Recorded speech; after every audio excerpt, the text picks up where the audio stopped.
And frankly, virtually every police officer above the rank of constable automatically makes that list by virtue of the fact that that's what their salary is equal to.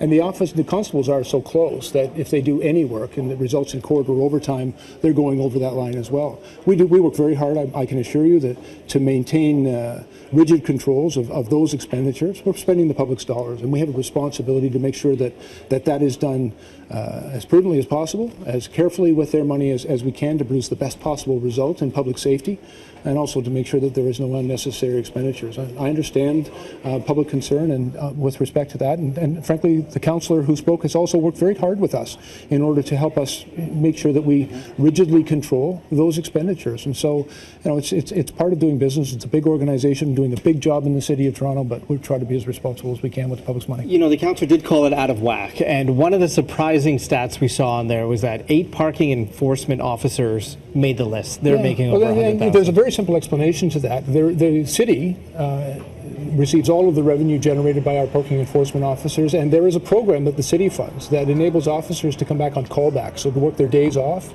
to work even on their annual leave, so that they can write tickets. And for every dollar that the city spends in expenditure to bring those officers back on callback, those officers, by virtue of the revenue generated from their tickets, generate about $7 in revenue. So there's a very significant return on that investment. But they've earned that money simply because they've agreed to the city's request to come in and work extra hours in order to generate that revenue on behalf of the city. Very quickly, Chief, got to mention you recently had surgery. You are looking well. Thank you, ma'am.